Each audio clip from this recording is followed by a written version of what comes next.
22 décembre 2023, fin du processus de désengagement de la force française au Sahel du territoire nigérien.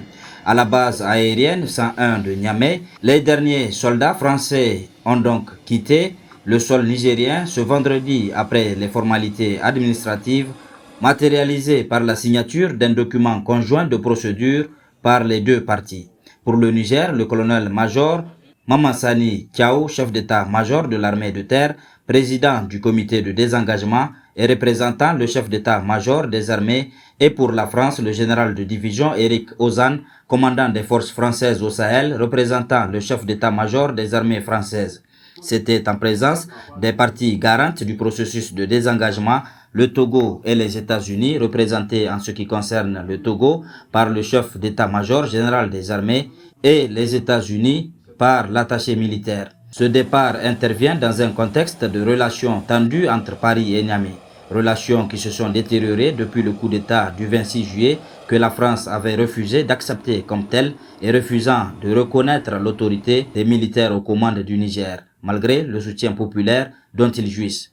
Tout ceci sur fond de menaces de toutes sortes, y compris d'agressions militaires, de suspension d'appui et aide, et pire, de viol de l'espace aérien nigérien pour faire atterrir des appareils. Des actes inamicaux envers le peuple nigérien souverain, mais posés par Paris en soutien au régime déchu qui lui a offert le Niger pour y déverser ses soldats, y compris ceux chassés des pays voisins pour manque de résultats dans leur mission officielle de lutte contre les groupes terroristes. Chassés donc des pays voisins, Mali et Burkina Faso, pour manque de résultats, mais surtout pour collision avec les forces terroristes qu'ils sont censés combattre. Les militaires français ont fini par quitter aussi le Niger, qui se tourne vers d'autres partenaires qui lui semblent fiables et respectueux de ses choix souverains.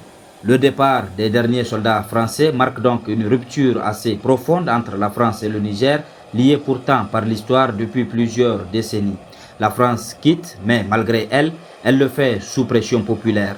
Du début du processus de désengagement à sa fin ce vendredi, 145 vols ont été effectués, dont 123 vols cargo, 24 aéronefs désengagés, 15 convois terrestres effectués en direction du Tchad et le désengagement de la totalité des militaires français. Un désengagement propre et en bon ordre sous la supervision des autorités nigériennes. Le partenaire français s'en est allé. La lutte contre le terrorisme est désormais aux mains des militaires nigériens qui y travaillent déjà dans un cadre nouveau, l'Alliance des États du Sahel, AES, qu'ils ont créé avec le Mali et le Burkina Faso.